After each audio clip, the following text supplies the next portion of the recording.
A partir de estos momentos y hasta el cierre de nuestra emisión pueden ver los siguientes espacios. El documental La Edad del Hielo.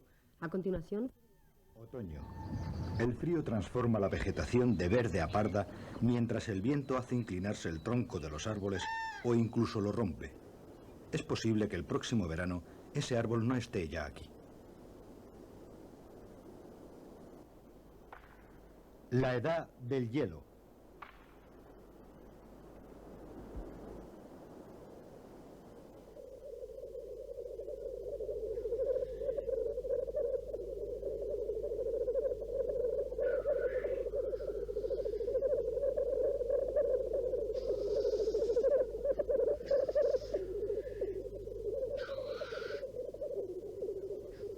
Sin embargo, cada nueva primavera, la roca emerge ilesa del abrazo del invierno. ¿O acaso no es así? ¿No habrá tal vez cambiado siquiera ligeramente, poco a poco? Dura y suave seda eterna. Sin embargo, también aquí ha dejado algo su marca. ¿Fue moldeada acaso esta roca en un instante fugaz o adquirió su forma en el transcurso de miles de años?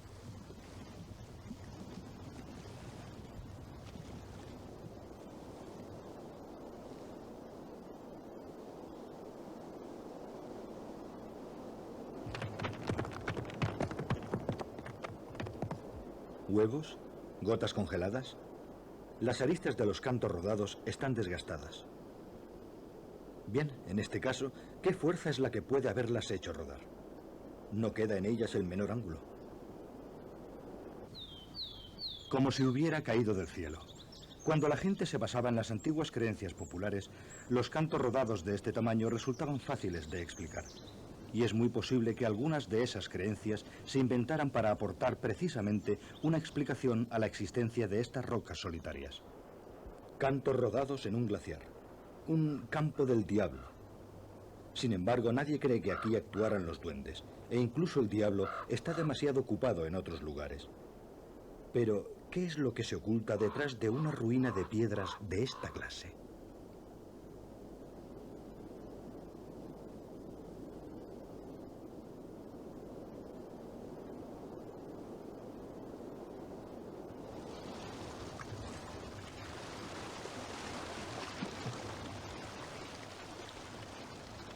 Cuando las reliquias de la vida son arrastradas para posarse acaso en el fondo del mar, allí descansan sin ser molestadas. No son enterradas por el arado, ni arrastradas por la lluvia o barridas por el viento. Pueden durar casi eternamente. La historia natural se apila en el fondo de las masas de agua gradualmente, capa tras capa.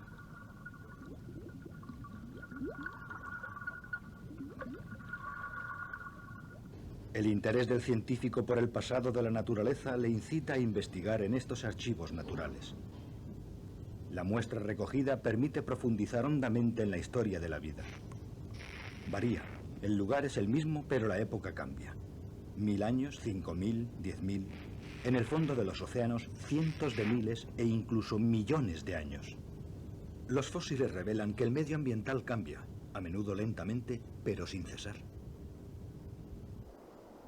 Cuando el verano llega a rendir su breve visita al norte, el paisaje florece como en un estallido. A muchas personas les encantaría excavar la hierba del ermitaño y trasplantarla a sus propios jardines más hacia el sur. Pero la hierba del ermitaño no está de acuerdo con ello.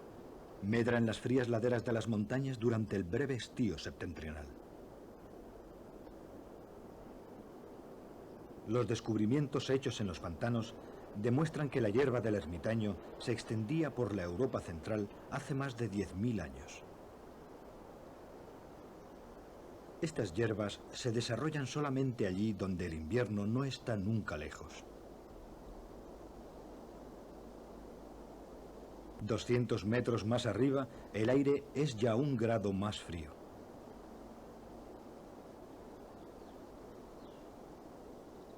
La naturaleza es consecuente.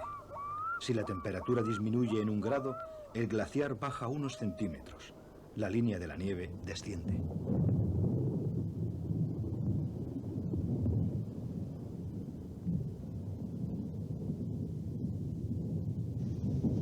Si el clima se enfría, cae más nieve sobre las capas de hielo de la que el verano puede fundir. La nieve se amontona y se convierte en hielo año tras año. Y cuando esto se continúa de un milenio a otro, se inicia un nuevo período glacial.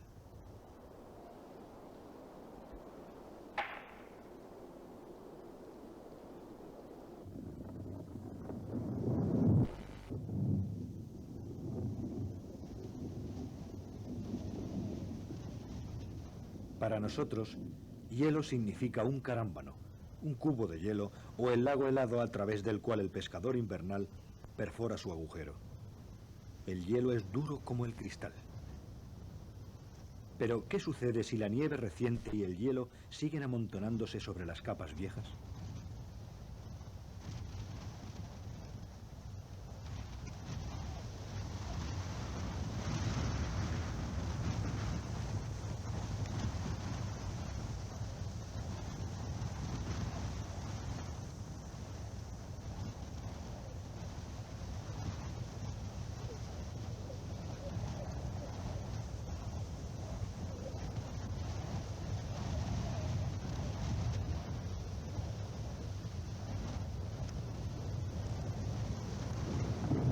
Las capas de hielo de centenares de metros de grosor comprimen las inferiores haciéndolas flexibles. El bloque de hielo se convierte en algo parecido a una masa blanda. Sus bordes empiezan a desparramarse, a fluir. Desciende hacia los valles, se desborda sobre las llanuras, abraza las cimas de las montañas que la rodean. Evita los lugares difíciles avanzando sin cesar. El esqueleto montañoso de Escandinavia hace decenas de miles de años. La conquista de la Europa septentrional por las capas de hielo continentales se inició desde las montañas de Suecia y Noruega. Finlandia, Suecia y Noruega estaban cubiertas de hielo. Vastas áreas de la Europa central y oriental sucumbieron al hielo.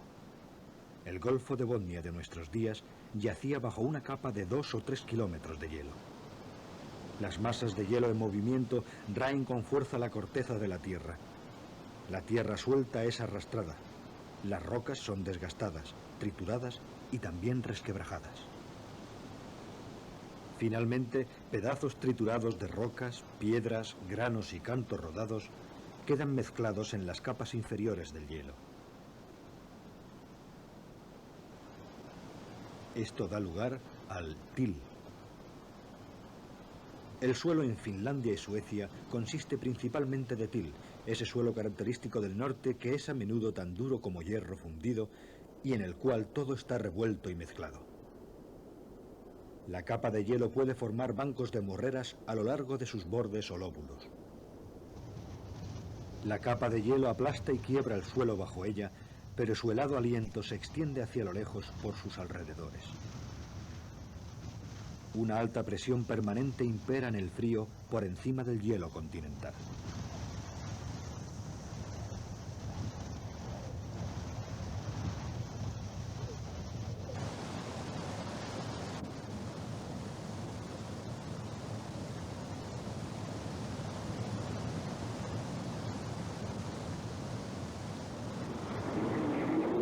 Los vientos que soplan del continente helado arrastran finos sedimentos de sus bordes, depositándolos por doquier como loes. Los depósitos de loes de Rusia, Ucrania y Europa central se presentan en torno a las antiguas capas de hielo de la Europa septentrional. Han transcurrido ya casi 20.000 años desde que la capa de hielo alcanzara su máxima extensión en la Europa septentrional. El vasto desierto de hielo está casi carente de vida. Sin embargo, la vida ha llegado hasta muy cerca de él.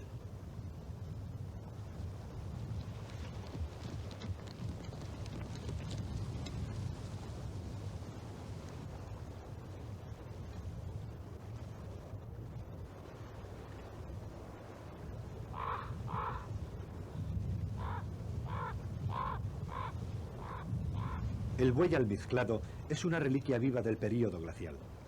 Inmensos rebaños de estos animales vivían en Europa durante él. Se desarrollaban perfectamente en la tundra cerca de las capas de hielo. Su gruesa piel les protege de los crudos vientos y de la nieve.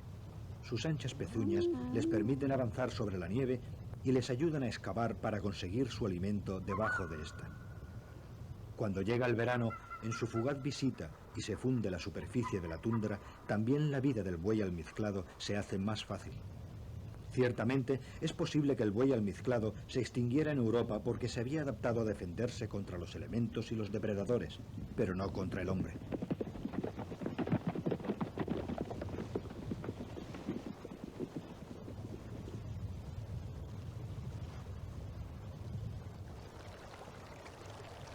De manera imperceptible y gradualmente al principio, el clima empezó a hacerse más cálido y las capas de hielo empezaron a retirarse.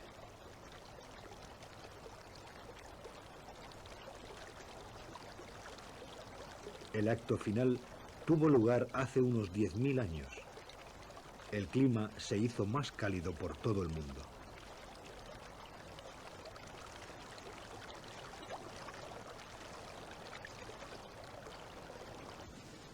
La era de las capas de hielo cedió rápidamente. Las masas de hielo que habían cubierto Europa y el norte de África se fundieron.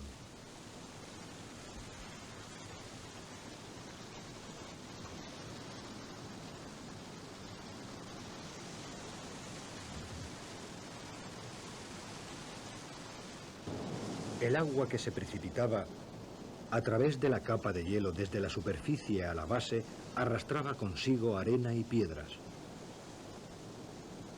Los remolinos formados atacaban la capa de rocas bajo el hielo.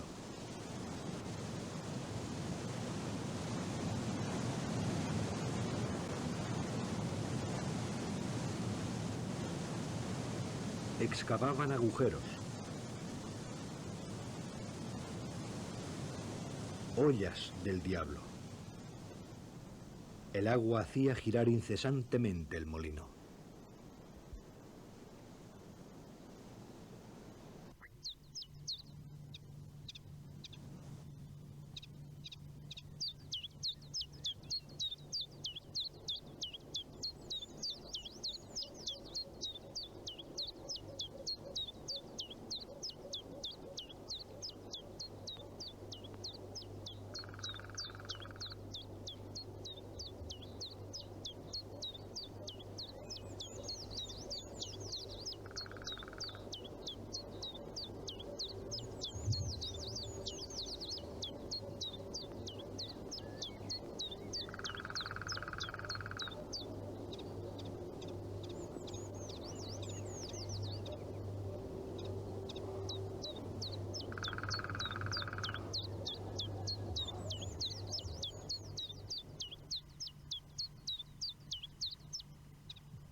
El hombre moderno ha captado rápidamente los mensajes dejados por el pasado como monumentos a los elementos y al tiempo.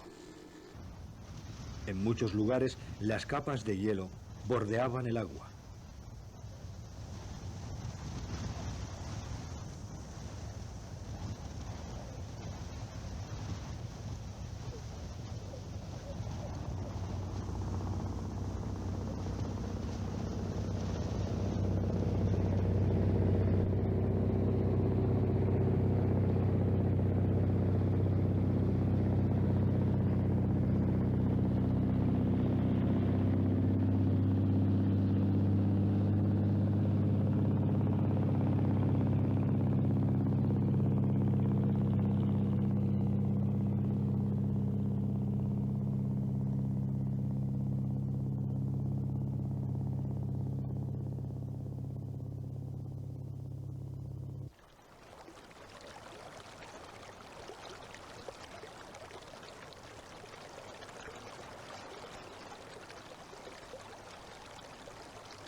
El agua que fluía de debajo del hielo arrastraba y depositaba escombros bajo ella.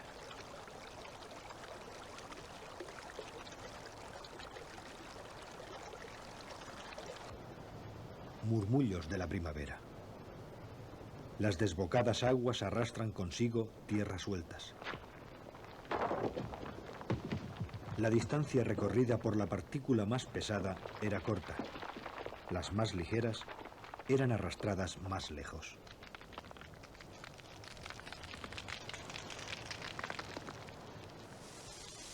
Con la llegada del otoño y el invierno, se calma el ímpetu del agua, y los sedimentos más finos no tardan en depositarse.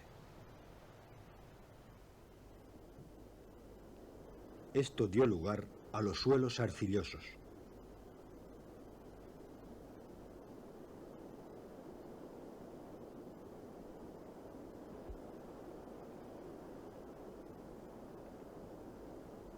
Las capas de arcilla estratificadas revelan los cambios estacionales del pasado. Aquí, el agua deposita las partículas más gruesas del verano y las más finas del invierno de un año y una década al siguiente.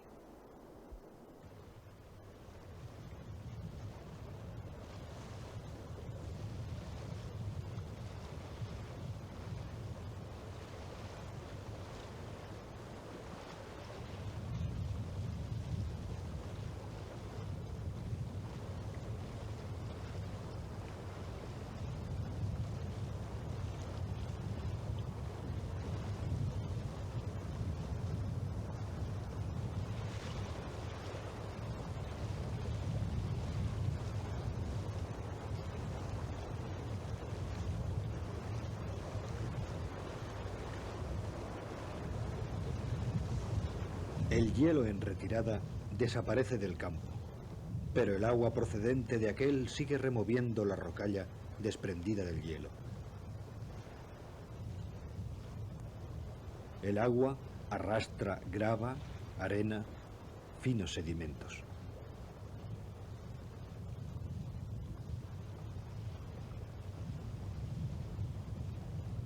Los lechos no tardan en estar rellenos, pero otros nuevos aparecen a la vez. Los diseños cambian de un año a otro, en tanto el agua es liberada del campo de hielos. El agua fundida dio también lugar a los aluviones de grava posglaciales.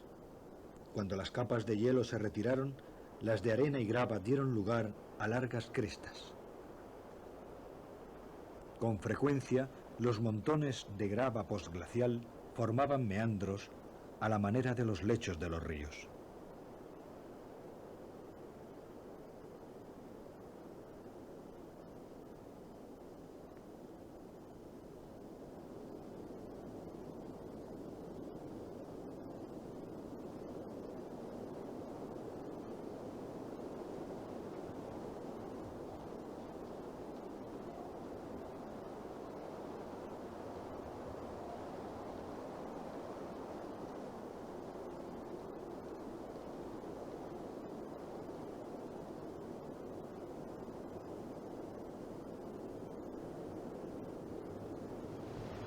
Una masa de hielo cuyas partes inferiores incluyen rocas y til, cubiertas por capas de hielo de varios kilómetros de grosor.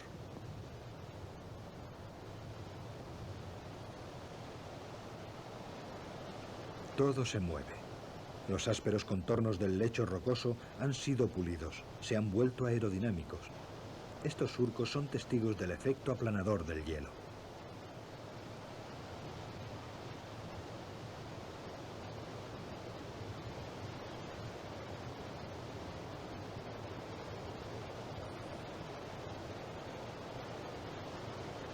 El hielo arrastra también grandes cantos rodados. Las rocas erráticas quedaron atrás, allí donde el hielo al fundirse las liberó.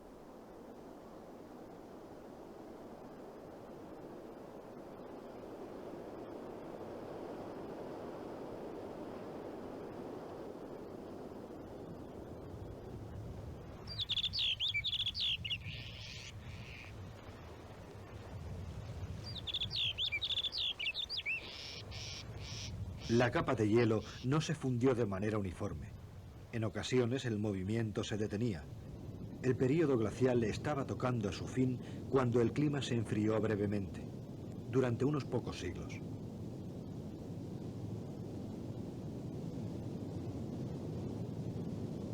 Enormes formaciones de morreras se formaron en torno a los bordes del hielo. Así fue como se formaron las estrías Salpauselca finesas.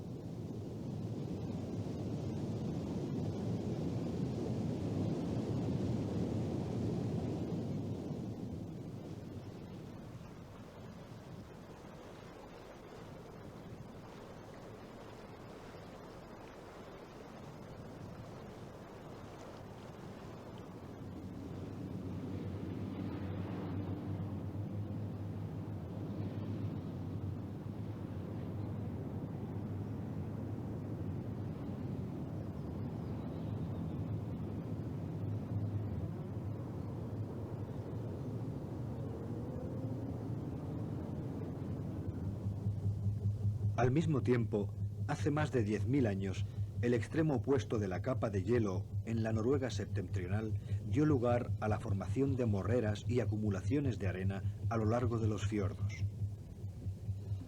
El hielo detenía su movimiento de vez en cuando, en ocasiones solo a lo largo del invierno, a veces durante años, pero no cabía el retorno para el hielo.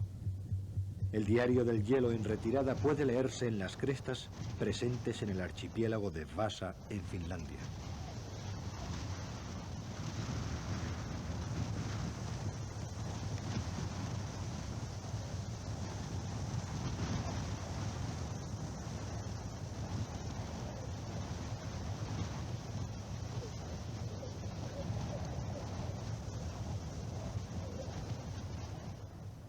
La capa de hielo, de varios kilómetros de espesor, gravita sobre cada metro cuadrado de base con un peso de miles de toneladas.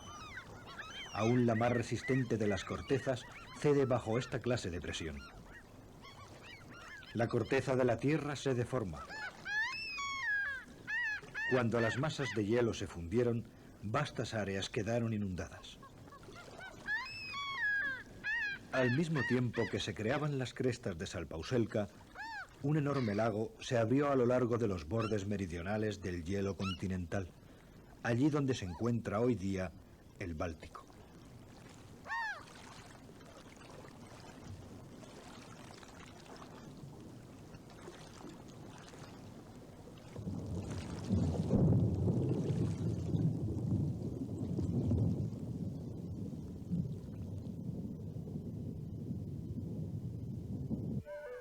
El terreno, liberado de este yugo, recuperó gradualmente su primitivo porte. Rápidamente al principio, gradualmente más lento. Este gradual levantamiento del terreno continúa. El agua dio paso a prominencias, islotes e islas. Estas se unieron más tarde entre sí, dando lugar a istmos. Las calas se obstruyeron con sedimentos. En ocasiones, las aguas del Báltico estaban conectadas con océanos, en otras no. Aquellos que eran capaces de pescar tuvieron ahora su oportunidad. La foca anillada, la especie más septentrional de estas, se instaló a lo largo de los bordes de la capa de hielo. Cuando la tierra se levantó y separó los lagos fineses y el lago Ladoga del mar, la foca anillada quedó atrapada, como una reliquia de una especie actualmente protegida. Las focas han sobrevivido hasta este día, pero ahora están en peligro, especialmente la foca saimá. Desde luego, la culpa la tiene el hombre.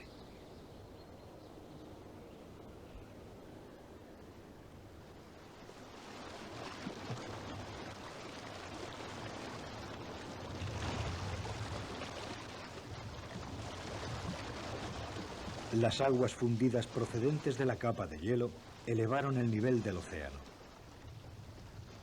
La tierra al levantarse y el agua competían entre sí permanentemente.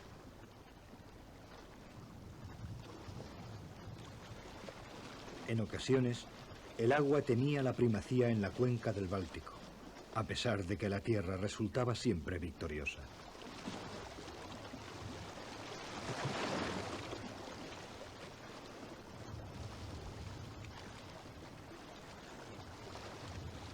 La tierra así liberada era rica en alimentos. Las plantas crecían rápidamente y los animales no tardaron en seguir a estos abundantes recursos alimenticios.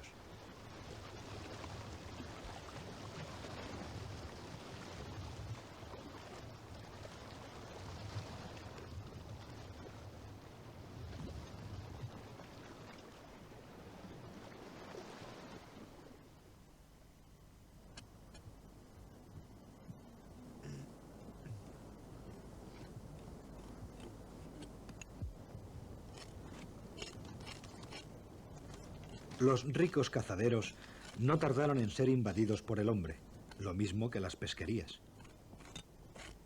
Las familias que dependían de la caza y la pesca vivían y se movían cerca del agua, los peces y las focas. Los primeros asentamientos prehistóricos se encuentran a lo largo de las antiguas costas.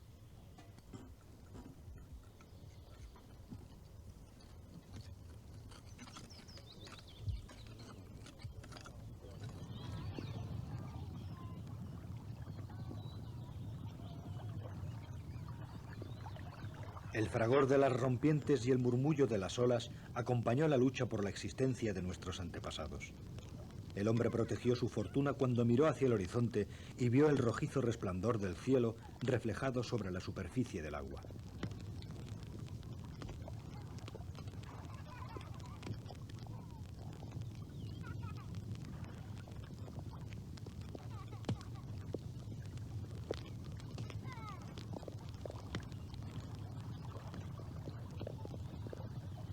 Las condiciones para la supervivencia, los problemas de la vida y sus soluciones fueron objeto de muchas meditaciones.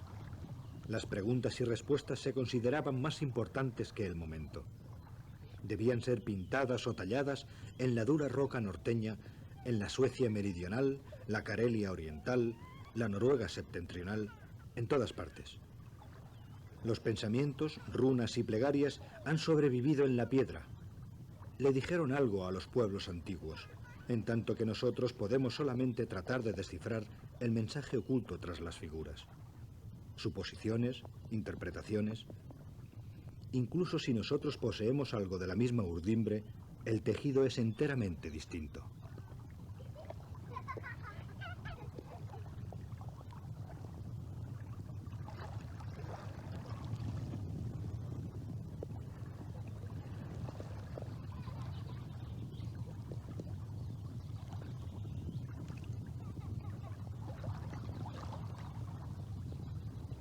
Las antiguas costas revelan dónde las olas de las primitivas fases del Báltico lamieron las rocosas costas.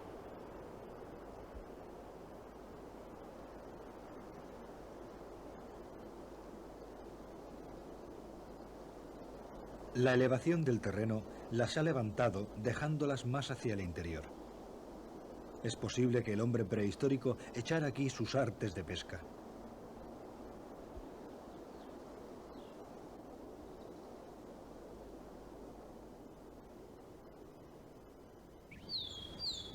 El glaciar, en su retirada, dejó tras él bloques de hielo enterrados en el aluvión. Estos no pudieron resistir por mucho tiempo el calor y finalmente se fundieron. El aluvión, encima y en torno al hielo, se derrumbó, dejando tras sí una depresión, un pozo en forma de bloque de hielo. Señales del último período glacial pueden verse por doquier en el paisaje nórdico. Su influencia es visible en grandes y pequeños detalles. Los montones de grava posglaciales discurren paralelos a la dirección del flujo del glaciar. En muchos sitios el paisaje está lleno de crestas de morrenas. En muchos cursos de agua se refleja también el estriado.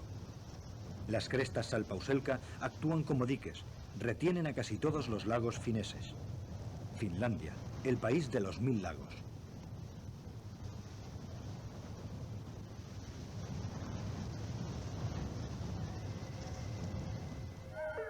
Solo un corto periodo de tiempo ha transcurrido desde el período glacial, solo 10.000 años.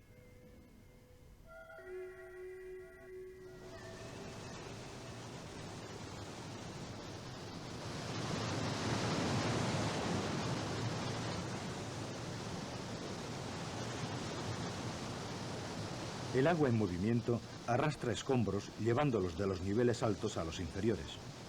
Con el tiempo se reducen las diferencias en la altura, aun cuando sigue habiendo todavía muchos rápidos cortos y corrientes entre los lagos. Los rápidos han sido una fuente de pesca y de energía.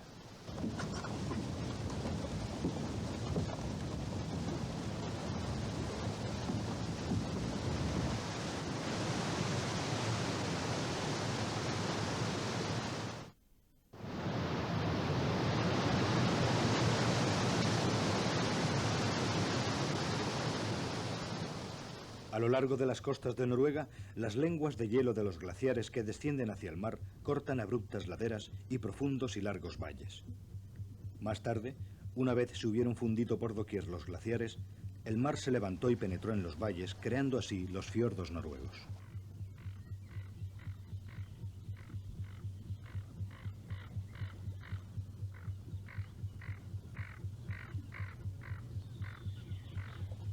Al otro lado de la cadena de montañas, en Laponia, un manto uniforme de hielo deprime las montañas en montículos bajos de suave pendiente.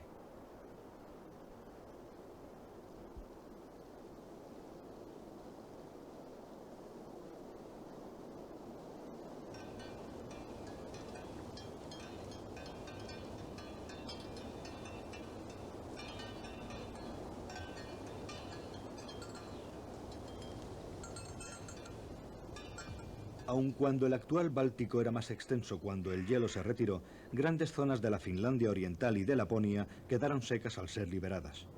Por otra parte, solo hay unas pocas cimas en la Finlandia Occidental que se destacan sobre el nivel del mar. Una de ellas era Abasaxa, en el Litornio. Las olas no llegaron nunca a arrastrar el til de su cima, lo que explica los tupidos bosques en la cumbre. La línea de la playa primitiva más elevada está ahora a 210 metros por encima del nivel del mar. El agua y las olas moldearon el paisaje en la Finlandia del suroeste. Las colinas rocosas se han visto desnudadas por el agua y están rodeadas por suelos arcillosos, antiguamente el lecho marino.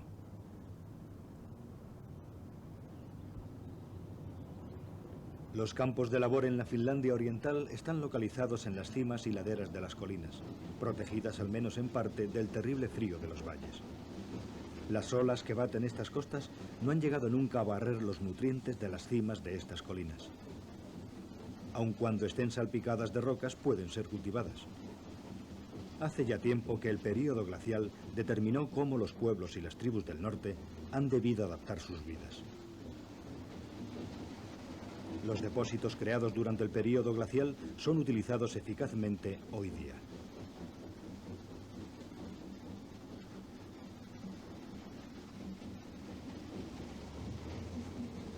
Siempre ha sido fácil caminar a lo largo de los montones de grava glaciares y los brezales. Fácil construir una carretera, una gran autopista. Ofrecen una buena base para el asentamiento. O un distrito residencial. No se forma agua en el sótano. No hay temor de cimientos movedizos llenos de aguas subterráneas. Los montones de grava glaciar tienen fácil solución si dejan de agradar. Pueden desplazarse fácilmente a donde más se les necesite. ¿Destrucción? Si llega la próxima era glacial, no cabe duda de que moldeará sus propios montones de grava glaciar, pues son un recurso natural renovable, ¿no es cierto? El terreno puede ocultar un mensaje de los tiempos que precedieron al período glacial. En Oulainen, en el norte de Finlandia, se encontró turbas bajo capas de morrenas y esto nos habla de una primitiva fase climática más cálida. La superficie de las rocas finesas no fue modelada por una única era glaciar. En los pasados cientos de miles de años hubo muchos períodos glaciales. Estos se han visto siempre interrumpidos por otros más cálidos. El glaciar se ha retirado, pero solo por un corto periodo de tiempo, tal vez por 1000 o a lo sumo varios miles de años. En la actualidad, estamos atravesando un período cálido de esta índole.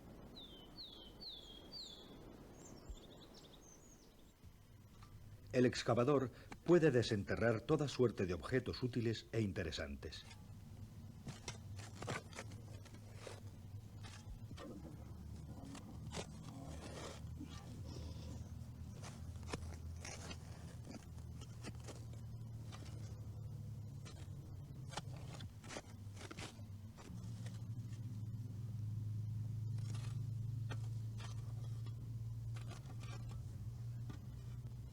¿Qué tenemos aquí? El molar de un mamut. ¿Cuántos de nosotros reconocerían un molar de mamut o cualquier otro fósil si la pala lo desenterrara por casualidad? Los pocos dientes y huesos de mamut descubiertos en Finlandia nos hablan de las frías estepas de los períodos libres de hielo. Los lanudos gigantes pacían en las abiertas planicies azotadas por el viento.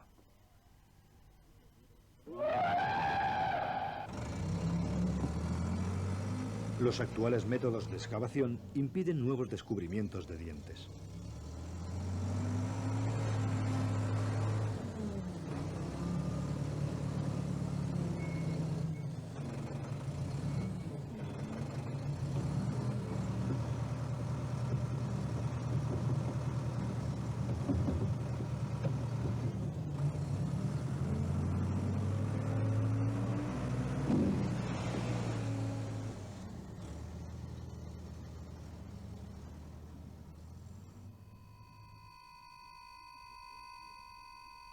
La vida produce y construye constantemente.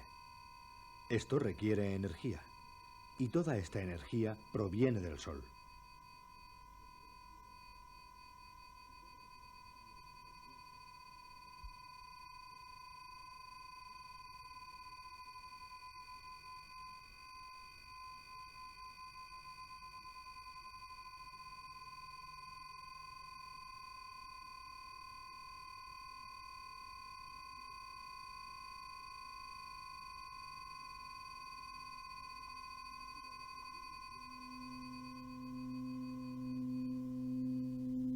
Si la glaciación empieza en alguna parte, ¿es debido esto al hecho de que el Sol no genera ya la energía que solía? ¿Están acaso sometidos a cambios los ciclos atmosféricos y de agua?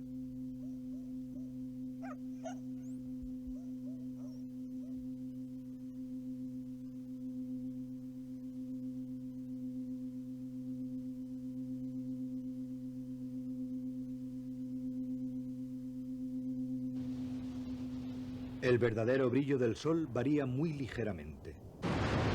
Los cambios no pueden ser muy grandes ni necesitan serlo.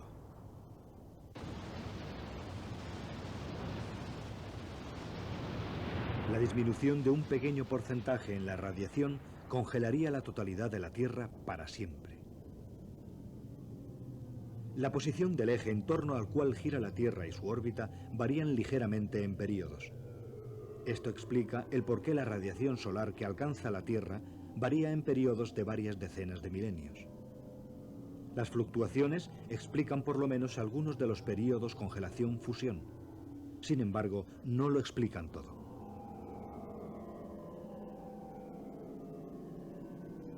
Las partículas en la nebulosa de la Vía Láctea podrían reducir la radiación solar cuando el Sol viaja a través de una nebulosa. La magnitud de las distancias entre estas nebulosas, entre las estrellas, varía dentro de unos límites tan amplios que la duración e intensidad del efecto solo pueden ser conjeturadas.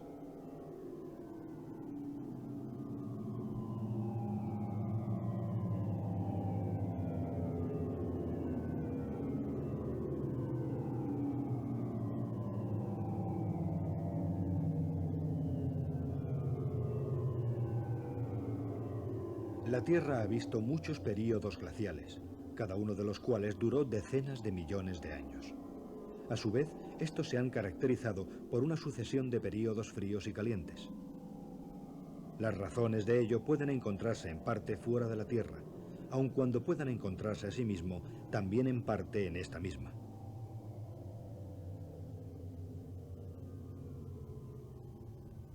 Los continentes de la corteza terrestre flotan sobre su base y se desplazan gradualmente durante periodos de cientos de millones de años.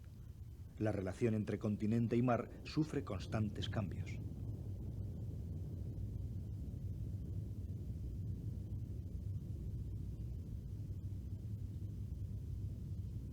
Una colisión entre las placas continentales puede forzar a una de ellas debajo de la otra, haciendo que sus bordes se plieguen, creando con ello cadenas montañosas.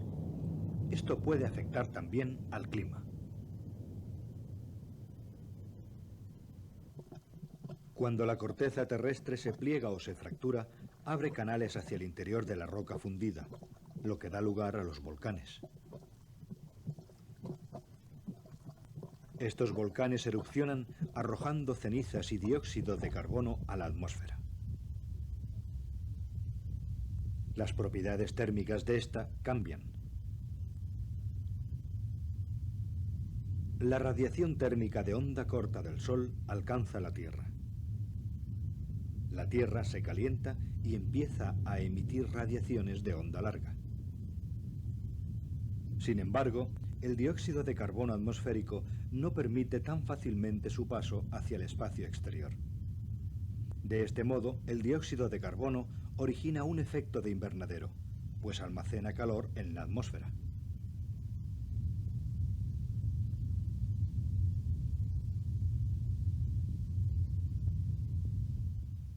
También el hombre contribuye a incrementar la cantidad de dióxido de carbono en el aire. Este calor adicional puede fundir los glaciares y elevar el nivel del mar. El Antártico tiene una cubierta de hielo de más de 14 millones de kilómetros cuadrados. Es mayor que Europa. Si el clima se calentara rápidamente, el glaciar podría desplomarse en el mar.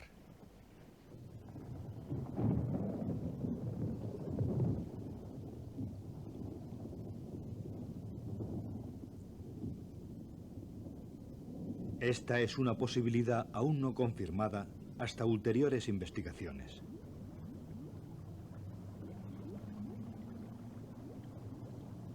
El resultado sería desastroso. El nivel del mar ascendería hasta un punto crítico. La región de Helsinki es el hogar de cerca de 1 millón de personas.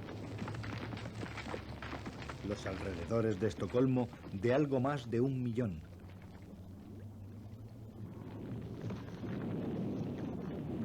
Los Países Bajos de 12 millones y medio. Bangladesh de casi 100 millones. La costa china de...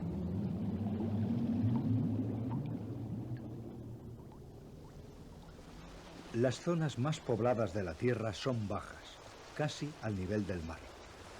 Estas producen también la mayor parte de la alimentación del mundo.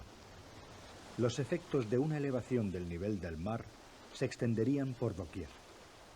Solo podemos esperar que estas suposiciones no lleguen a confirmarse nunca. Hace casi 2000 millones de años, esta era la línea costera prehistórica de la Tierra. Hace casi 2000 millones de años.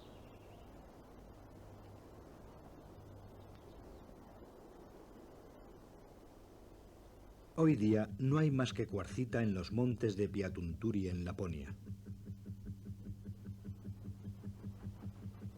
La corteza de la Tierra cambia, si bien los fenómenos naturales siguen siendo en gran parte los mismos. Si en el transcurso de millones de años una cadena montañosa emergiera a lo largo de los bordes de un continente, podría impedir el paso de la humedad del mar hacia el interior. Si las montañas costeras eliminan toda la humedad del aire, las zonas situadas tras ellas permanecen áridas.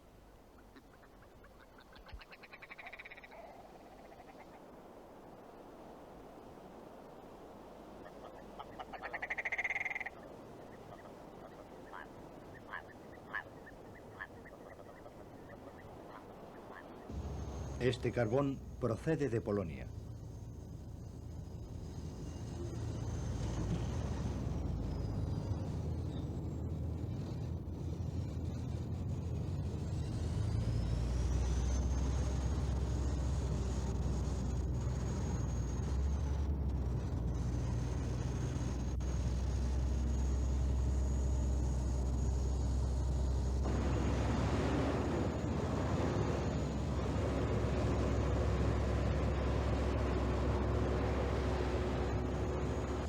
Se originó en una selva tropical carbonizada que se remonta a unos 300 millones de años. En aquellos días, la actual Dinamarca y el norte de Alemania eran regiones ecuatoriales. Los polos eran también entonces bastante fríos.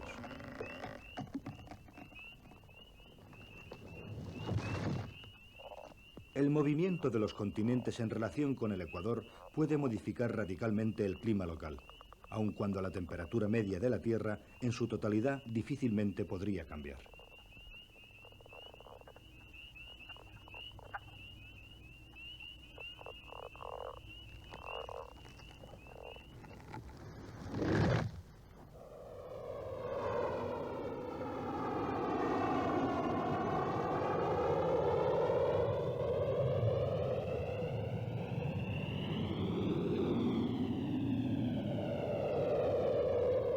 El paisaje cambia constantemente por doquier. El lugar es el mismo, aun cuando puede haber sido su ayer, norte hoy día, actualmente la cima de una montaña, mañana el lecho de un lago, en ocasiones una selva húmeda y en otras un desierto. ¿Qué es realmente un lugar en la Tierra? No encontraremos este lugar en ninguna parte en el pasado ni tampoco en el futuro. Los elementos lo han creado solo para este momento en el tiempo. Nuestro propio paisaje. Hemos salido de él y nos hemos convertido en parte del mismo, de ahí su importancia para nosotros. Sin embargo, solo durará un poco más que nosotros y no tardará en ser algo completamente distinto.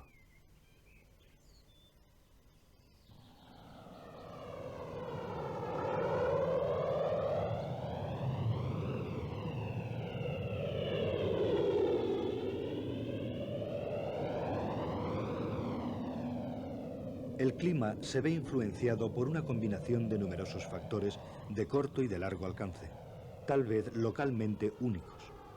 Los cambios que nosotros vemos son la suma de estas influencias.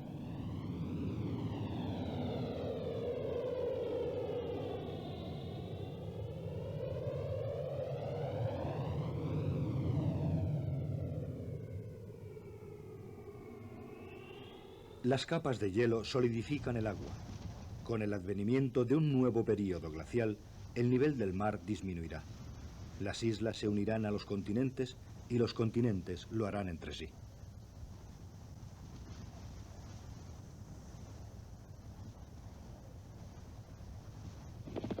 Durante los períodos fríos, existió un puente de tierra a través del estrecho de Bering entre Asia y América. Esto permitió a los animales terrestres pasar de un continente a otro. Hace un par de millones de años, los antepasados del caballo de hoy día galoparon de América a Eurasia.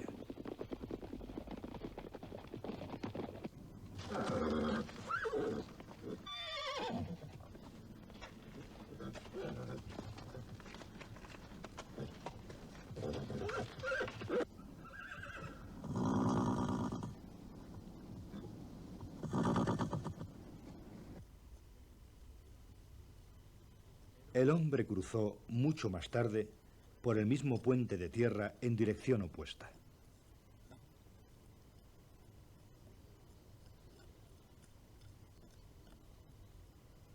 La población india llegó a América durante el último período glacial.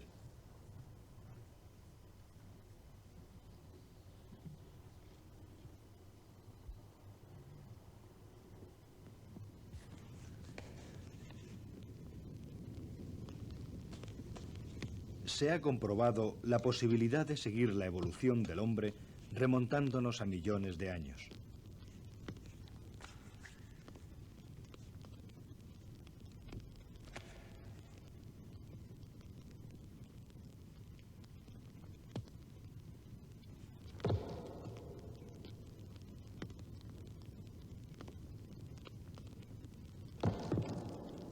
Nuestras especies han debido adaptarse a las fluctuaciones de los períodos cálidos y fríos, y las más adaptables, eficientes, tenaces y con más recursos han sobrevivido.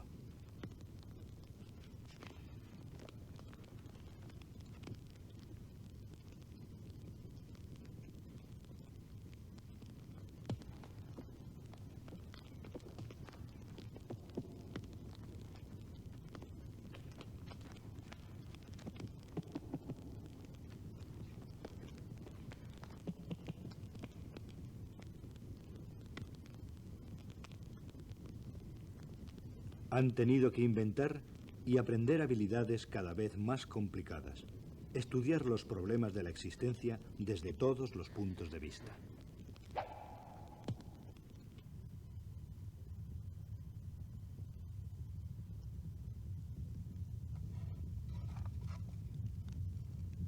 Las exigencias de los períodos glaciales han dado también origen a la cultura.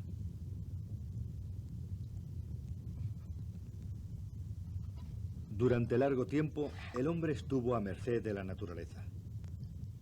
Sin embargo, desde el último período glacial, La naturaleza ha estado cada vez más a merced de él. Cuando los cazadores de la Edad de Piedra llegaron a América, muchos grandes mamíferos se extinguieron. Lo mismo sucedió en Europa. Pero no solo el hombre tuvo la culpa. Las cambiantes condiciones hacia finales del período glacial significaron el fin de muchas especies.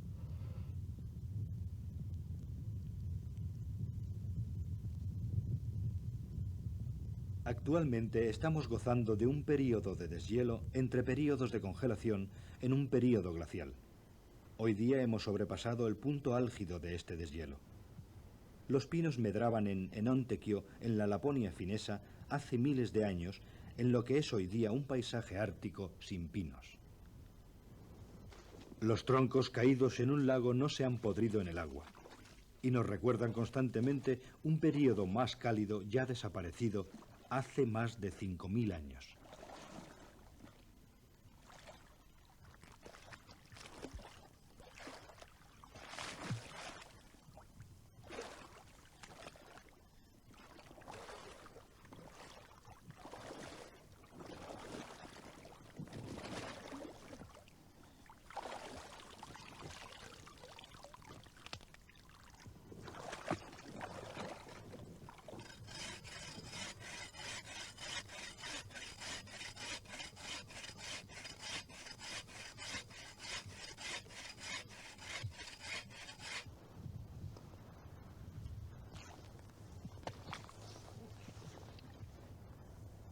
La historia de la vida ha sido también conservada, herméticamente sellada, en las capas poco oxigenadas, anegadas de las turberas.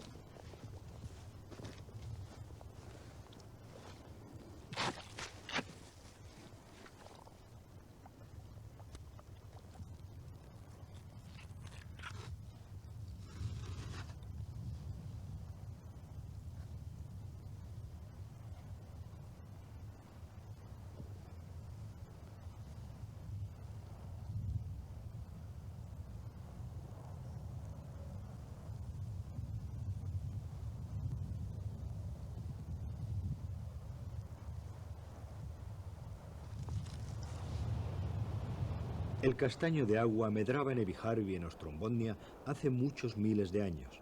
Hoy día crece a 750 kilómetros más hacia el sur, en Letonia, al sur del Báltico.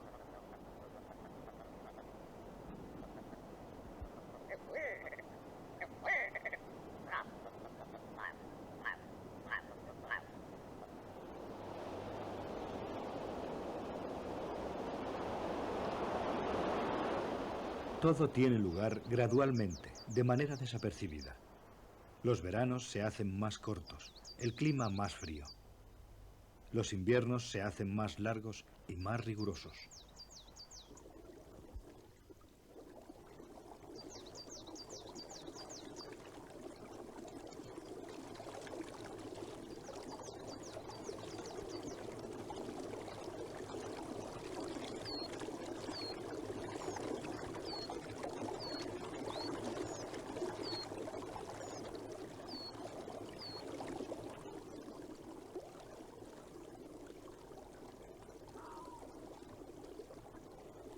El clima inició un cambio a más frío hace unos 5000 años. La fase cálida que siguió al período glacial empezó a tocar a su fin.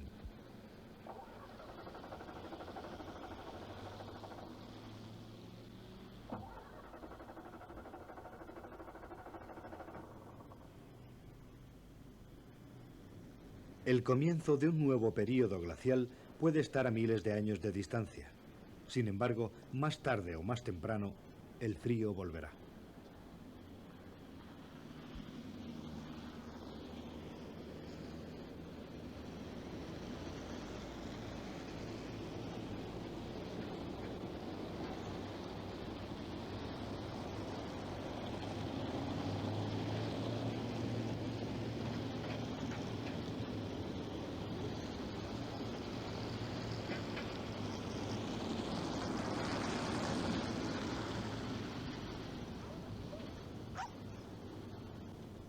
Nosotros tenemos nuestras necesidades. Estamos acostumbrados al confort. Necesitaremos cada vez más y más energía para la calefacción, para viajar, para el transporte del combustible. ¿Qué es esencial? ¿A qué estamos preparados a renunciar?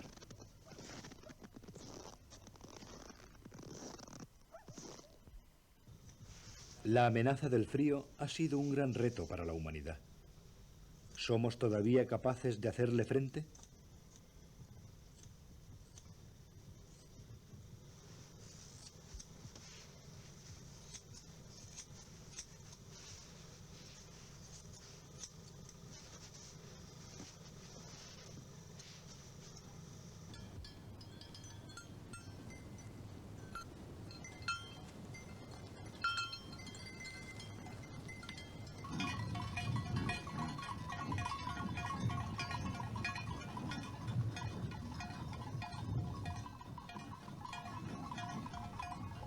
¿Cómo nos adaptaremos?